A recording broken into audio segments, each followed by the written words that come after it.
บ้านนี่กลับมาจากโมงวันนี้ฮะกลับมา9 โมงก็โมงคืนเลยอ๋อเป็นคนมัน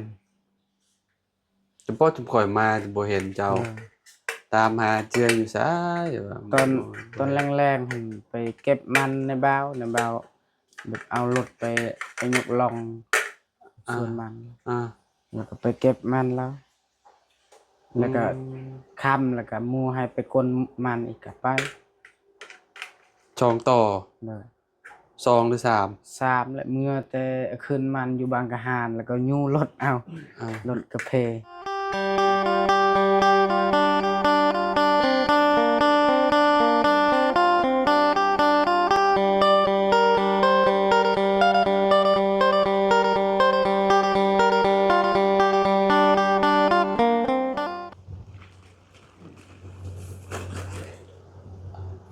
พี่น้องเอ้ยเนาะ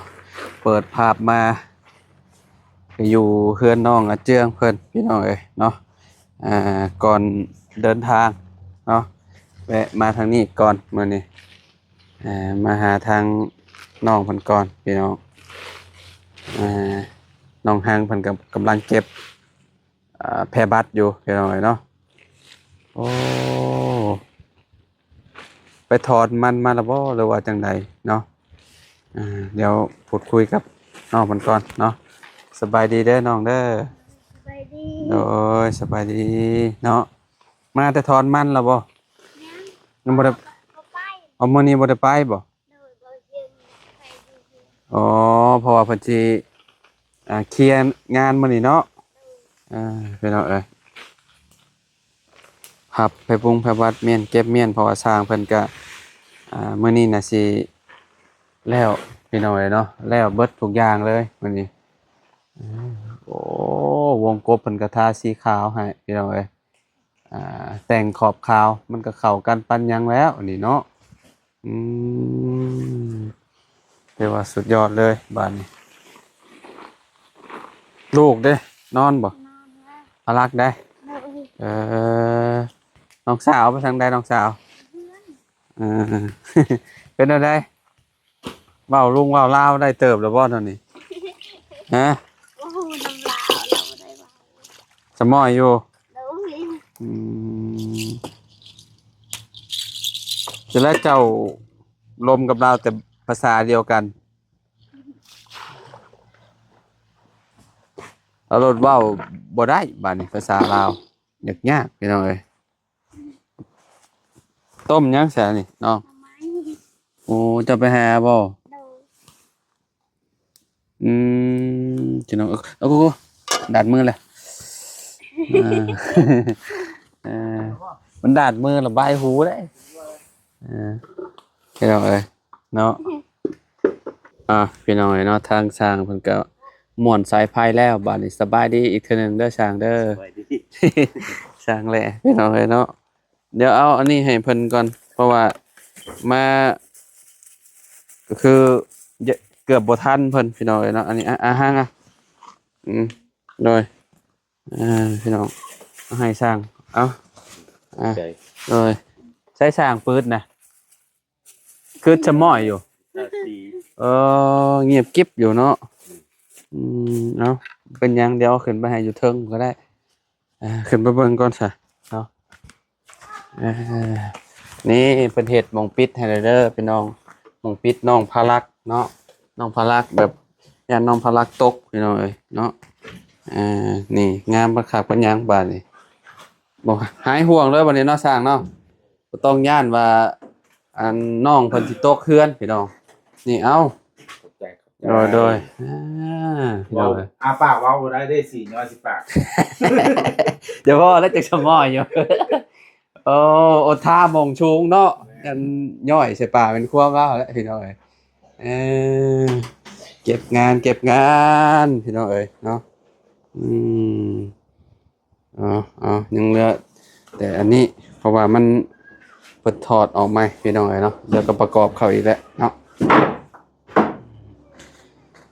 จบเลยมื้อนี้เนาะมื้ออื่นฉลองเนาะ ส่งท้ายปีเก่าพี่น้องเอ้ย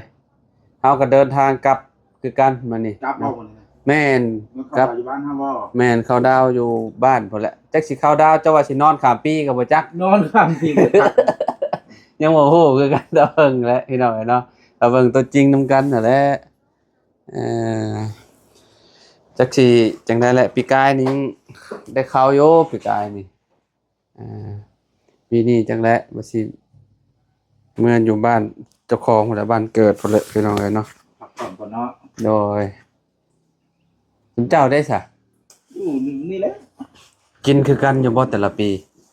กินก็ธรรมดากินธรรมดานี่แหละ อื เพื่อน ม ทำเลยเพิ่น จางชั้นหน่อยหนึงข้ามปีเนาะพี่น้อง กับหลายๆคนกับม่วนอยู่ดอกนั่งให้มันฮอดเที่ยงคืนแล้วก็จังแยกย้าย นั่งคุยกันเนาะ แม่นโอ้ต้องมีทาสีตัดแบบนี้เนาะมันจะเข้ากันเนาะสีเนาะเพราะว่าอันนี้มันสีอันนั้นเด้พี่น้องสีตับหมูเนาะสีหมากมงกุฎถ้ามีสีขาวมาตัดมันก็สิงามเฮือนน้องไม้ก็สีนี่บ่ฮะ แม่นแม่น สีขาวได้เนาะ แม่น ตาขอบนี่ ทำงานสีขาว คักอยู่ได้พี่น้องเลื่อนประตู7 ปีกับขอบขาวคือกัน มันจะได้เห็นวงกลมเลยถ้ามันกลมกลืนกันไปหมดเลย อืมแม่นน่ะ มันเด่นนะมันกระเด็นขึ้นมาแน่ เวลาเฮาแนมเบิ่งก็มันมีแนวตัดเนาะ แม่น คือรถคือหยังอะไรติ แม่น ต้องใส่คุ้งใส่คิ้วมันก็งามก็ได้อันนั้นแต่งอันน่ะคนคือกัน แต่คิ้วบ่มีก็บ่งามนะคนก็ได้แม่นบ่จ้า แม่น เนาะมันก็คือกันหมดหยังก็ได้ คือผ้าอยู่แล้วเหรอ อืมอ่า เอามานั่งเสียงที่ก่อนจ้ะ ผมสั่นผมกี่ไล่ผมบ่งามเหมือนเอาอีกแล้วผมมันแบบมียิกยักๆก็เอาอีกแล้วที่บ่งามอีกต้องไปยืด อีก เออ แต่งงามพอคนงามพอแต่ง เออคือเพิ่นเว้าอันตอนเราเข้าโรงเรียนได้ยินเพิ่นเว้าตั้งแต่ครูอะมักเว้าอย่างนั้นคนบ่ออกจากบ้านก็บ่เฮ็ดด่านแดนไกลว่า แม่น ถ้าบ่ไปเรียนก็บ่มีความรู้แม่นความเพิ่นเว้าอีหลีเด้พี่น้องเอ้ยคือเฮาคือกันแหล้วถ้าบ่ออกจากบ้านเฮาก็บ่ฮู้ว่าเป็นหยังเนาะแต่ละหมู่บ้านน่ะ เขาจะบ่ฮอดเฮาพี่ซับบ่เห็นซับ บ่เห็นจ้ะถ้าบ่เห็น YouTube ก็บ่เห็นอีหลีได้ซ่า อยู่แต่บ้านเนาะ แม่นอยู่แต่ในบ้านเด้บางทีก็ไปเฮ็ดงานอยู่ไทยบ่ เออ อยู่ไทยเด้สุมข่อยอยู่เขตสุมข่อยมีแต่ไปไทยทั้งนั้น ไทยหลายเนาะ แม่นวัยรุ่นซำ18 19ก็เจ้าเฮ็ดเวียกอยู่ไทยเบิดก็ไปหาเงินอยู่ไทยเบิดเจ้าบ่อยู่ดอกซำนี้เจ้าบ่มีเงินใช้เจ้าไปเฮ็ดเวียกคือจุมเมาเป็นวัยรุ่นก็เอ้ยบ่ได้อยู่ดอกบ้านไปตลอด อยู่ไทยนี่นะ แม่นมีแต่เฮ็ดเวียกอยู่ไทย ตอนเป็นวัยรุ่นก็บ่ได้ทนงานดอกไปอยู่ดามเดือน 2 เดือนนี่แหละเออก ลับมาก ลับมา อยู่บ้าน แม่นมีงานบุญงานหยังก็แบบว่าช่วงปีใหม่เด้ปีใหม่สงกรานต์น่ะก็มาปีใหม่บุญบ้านก็มา อ่า แบบนั้นเด้ ดีกว่าของเงินพ่อแม่ใช้ไว้ แม่นแบบนั้นแหละบางทีมาบ่ได้ให้พ่อแม่ดอกพอได้แต่ซื้อกิน ใช้เอง ใส่เอง เอ่ละเบิ่งกันพี่น้องจักเล็กจักน้อยให้ช่างเปิดเราทาก่อนน้องนี่ก็แล้วเรียบร้อยแล้วพี่น้องไอ้เนาะขาวๆมันงามแบบนี้เลยเนาะพี่น้องเอ้ยเนาะมื้อนี้น้องเพิ่นอยู่แล้วอันเด้น้ำเอาเดี๋ยวอาสิเอาให้ดอกลงไปบ่น้ำเจ้าสบายดีเด้อ สบายดี โดยโอ้เก็บสะสมเมียนเนาะเก็บเมียนเลยก็ดีคือกันเด้แบบว่าเฮาไปเห็นหม่องใดหม่องที่ว่าเขาเจ้าทิ่มน่ะ โดย ผมมื้อนี้อยากหายากอยู่ได้เนาะ โดย เขาเจ้าเก็บไปขายได้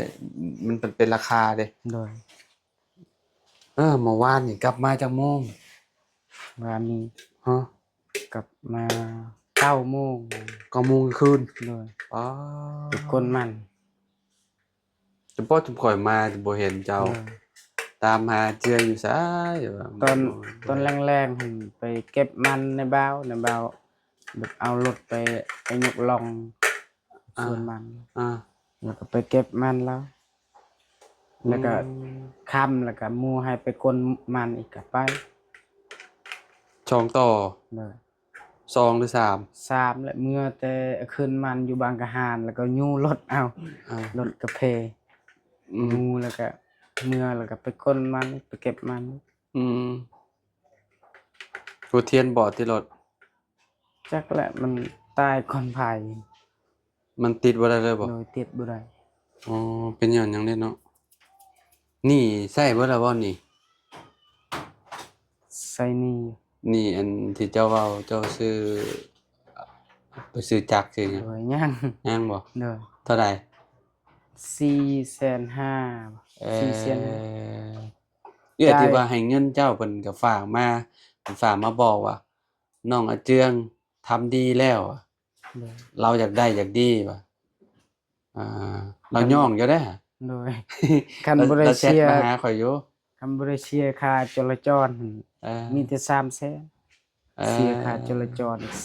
150,000 เอ้ยแล้วว่าเราสิมาลาวอยู่ โดย เลยได้ยินเราว่าเราสิมากับมาวันที่เท่าใดแหละเดือนหนึ่งนี่แหละประมาณนี้แหละ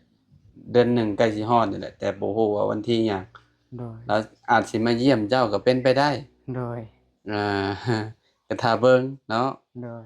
พี่น้องเอ้ยเพราะว่าเราสิมาจากเมืองนอกเด้ โดย ก็บ่ฮู้ว่าเพิ่นสิมาจักมื้อแล้วน่าสิเป็นเดือนบ่จักเห็นบ่แต่เก่าเพิ่นลางานมานี่ก็ต้องเป็นเดือนแล้ว โดย มาพักผ่อนเนาะสร้างเปิด เพราะว่าเฮาเฮ็ดเวียกตลอดปีที่โอ้ยเมื่อยเด้เนาะต้องมีมื้อพักมีมื้อผ่อนนั่นแหละคือเฮาขนาดว่าเฮามาแบบนี้เนี่ยเฮาตื่นเฮ็ดเวียกของมื้อก็ยังเมื่อยเลยพี่น้องเอ้ยเนาะนี่แล้วเฮ็ดงานหนักๆน่ะแฮงบ่ได้เว้าคือเจืองคือกันในช่วงนี้งานหนักเนาะ โดย เออมื้อลุยอีกนี่ โดยมื้อนี้ว่าสิไปขึ้นมันอี อื ก ม ก็ให้พ่ออีกไปเฮาค่ะ อ่า ยันอยู่เฮือนคาเวียก แม่นแล้วต้องเคลียร์อันนี้เพราะว่าเบาเสียงเพิ่นก็มื้ออื่นเพิ่นก็สิเดินทางคือกันเนาะ โดย สิเดินทางกลับบ้านแหละพี่น้องเอ้ยทีมงานพากันบ่มีพายุมื้อนี้ โดย มีแต่เบาเสียงที่31แล้วก็สิลงเมื่อแต่เช้าแล้ว โดย ซุมก่อยเมื่อมื้อนี้ลุงเฮิมแล้วก็บ่าวบุญบ้านป่าว่าเพิ่งเคยล่าก็สิเมื่อนำกันบ่อันนี้ก็ยังบ่ฮู้คือกันพี่น้องเอ้ยเนาะทางเฮาเนาะเงียบแล้วบัดนี้แล้วน้องอาเจืองยามค่ำกำลังปีใหม่ไปแล้วเนาะ โดย คือจะว่าวแล้ววันที่9ติ โดยวันที่9ถึงวันศุกร์ FC ก็ว่ามาอยู่ว่าคักได้ขึ้นวันที่9ว่ะงามบ่น้องเพิ่นเลือกถูกว่ะก็โอเคเด้วันที่9เนาะ โดย กับวันที่7ก็งามอยู่ โดย เลข7นี่ก็ถือว่าโอเคแล้วแน่นอนเลข9นี่ถือว่าสุดยอดแล้วก้าวไปเรื่อยๆอันนี้ถอดออกมาแล้วสิเอาประกอบเขาคือเก่าบัดนี้เนาะอืม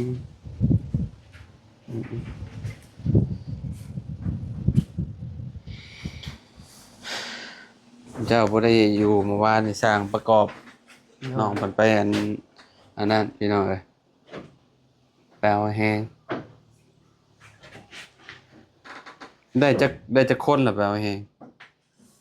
ลายอ้ายค่อยแน่ไปเอา ได้ไปเอาแล้วก็รวมกันบ่ โดย เพราะว่าเจ้าเฮ็ดบ่อนเดียวกันเนาะ โดย เจ้ายังบ่ได้แยกติให้ส่วนเจ้านะ ส่วนมันนะ อืม บ่แม่นปีกายนี่ อืม เอาเงินค่ามันนั่นไปแต่งเมีย อ๋อ แล้วก็ใช้หนี้เขาอีก บ่แต่งเมียเท่าใด จักเลยตอนนั้นขาดอง อืม 7 ล้าน โอ้คักเนาะอันนี้รุ่นนี้เนาะแบบว่าคือโชครถนี่เนาะ บ่เดียว หึ คือบ่ให้เมียมาแต่งหรอก เงินน้องแต่งน้องแล้วบัด อ้าวบัดนี้ แต่งเมียเท่าใดก็เจียง ประมาณ20 ล้านแบบนี้ ถอกเบิดเลยบ่ โดย จ่ายชดเลย บ่แม่นตอนเฮาเอาเมียหั่นยังติดหนี้อยู่ อืม บัดกลมันแล้วล่ะ ค่ามันบ่มีจักพันหรือมีจักกีบ ได้มันเท่าใด มาตอนนั้นได้17 ล้านตอนนั้น ได้มัน17ล้าน โดย เอาไปถอกเมียเบิดเลยบ่17ล้าน โดยและปีนี้แล้วก็ใช้หนี้พออีก อ่า ไปบ่ใช้หนี้ดอกเงิน คือบ่ผ่อนเนาะ ใช้หนี้แพงนี่แหละ บ่เตือน อืม โดย คือบ่ดาวเอาคือรถ ดาว ดอกดอกเบี้ย 0% เอาเฮาก็ดาวแล้วปีหนึงตอนนั้น ส่งเดือนละ 20,000นี่พอ เฮาก็ดาวแล้วปีหนึงตอนนั้น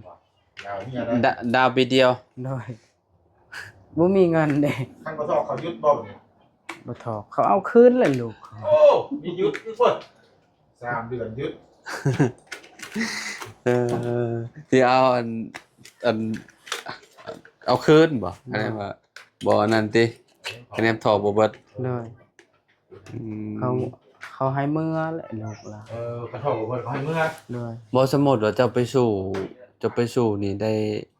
จ่ายเท่าใดค่าดอง สมมุติว่าไปอยู่นำเมียหั่นน่ะจะบ่เอามาเฮือนหั่นน่ะ บ่พังเฮานี่บ่เคยมาอยู่เด้ในเฮือนเมียมีแต่เมียมาอยู่เฮือนเฮา เอ่อ มีแต่เมียไปคืนสู่ บ่สมมุ เย ติว่าบ่มีเงินน่ะลีหรอหั่นน่ะ บ่มีเฮาก็บ่กล้าแหละ ฮะ เฮาบ่กล้าอยู่แหละเฮือนนี่ เป็นหยังคือบ่กล้าอยู่ ย่าน ย้านหยังอ่ะ ย่านพ่อนะย่านพ่อแบบเวลาเฮ็ดงานเฮ็ดหยัง สาเหตุที่ว่าบ่อยากไปอยู่เฮือนเมียนี่ย้อนแบบย้านพ่อเฒ่าแม่เฒ่า โดยแบบ แบบเป็นแบบใดคือว่าย้าน หาเงินยากหาเงินแล้วก็มีแต่เอาไว้นำข้าว เอ้า มันก็ยากแหละ เฮาบ่เฮาเก็บเอาเองก็ได้ติ บ่ได้แล้ว ฮะ บ่ได้แล้วพังเฮา เอ้า เป็นบางบ้านนะจ๊ะบางบ้านก็เป็น หาเงินหาเวียกหนักแล้วก็บ่มีจักพันมีแต่มอบให้เขา เอาแบบนั้นบ่ โดยเฮ็ดบ่ถูกเขาก็ไล่อีก อืม นั่น ยุ น่ะบ่ ติ ไกล ก็บ่เท่า อืมบ่อยู่บ้านข่อยก็มันก็แล้วแต่คนอันนี้นะมันบ่ได้ว่าสิเบิดทุกคนเนาะบ่เบิดเนาะ แบบบ่ผู้เฒ่าบางคนเพิ่นก็ใจดีเด้บางคนถ้าเฮ็ดบ่ถูกก็คือน้องเจิงเพิ่นเว้านี่แหละพี่น้องเนาะบ่เฮ็ดหยังก็บ่ถูกใจบางทีเพิ่นก็ไล่ออกจากบ้านเพิ่นลูกเคยขี้คร้านว่าซั่น ว่ามันเป็นบ้านเขาเป็นแบบนั้นบ่ จักแล บ่เจืองบ้านเขาเป็นแบบนั้นบ่ ทุกคนบ่หรือว่าแนวใด แม่นทุกคน โอ้เป็นบ้าน เป็นน้ำบ้านซะเนาะ บ่แม่นคนอันนั้นคนเมืองกองมีแต่แบบนั้น อืม เว้าว่า อ่า ตอนนั้นเฮาอยากให้เมียเฮาไปคืนสู่แล้วว่าคลำอีกเฮา เขา จน ไปสู้ ลำบาก บ่ได้บ่ สู้ก็ได้คันเมียเฮาไปสู่เฮือนเฮาได้ ฉะนั้นมีแต่ผู้หญิงมาหาผู้ชายอย่างเดียวนี่เนาะ โดย อืมคือผุดจุมมานี่มีแต่ผู้ชายแหละไปสู่ผู้หญิง โดย เนาะนอกจากว่าแบบคือข้อยนี่ลูกชายเดียวซะ โดย ข้อยอยากได้เมียมาเบิ่งพ่อแม่มาดูแลพ่อแม่ข้อยจังไปแต่งเอาข้อยไปขอเอาหั่นน่ะ โดย คันว่าลูกเต้าหลายแบบในเฮือนแหละบ่ซนแล้วเนาะมีแต่ข้อยไปอยู่สู่เมียอย่างเดียวไปมีแต่ไปสร้างเอาข้างหน้าเลยกับลูกกับเมียน่ะแบบนั้นอยู่เขตชุมคอยว่า โดย ส่วนใหญ่ดอกผู้หญิงสิไปอยู่นำผู้ชาย นอกจากว่าบ่มีไผเบิ่งพ่อแม่เด้อข้อยสิขอเจ้าไปอยู่เฮือนอยู่ซานเพราะว่าเฮือนข้อยก็บ่มีไผอยู่เด้แบบนั้นได้แบบนั้นน่ะบ่ได้ยากค่าดองก็สิแตกต่างกันอีกเด้ โดย สมมุติว่าขอไปอยู่เฮือนนี่สิแพง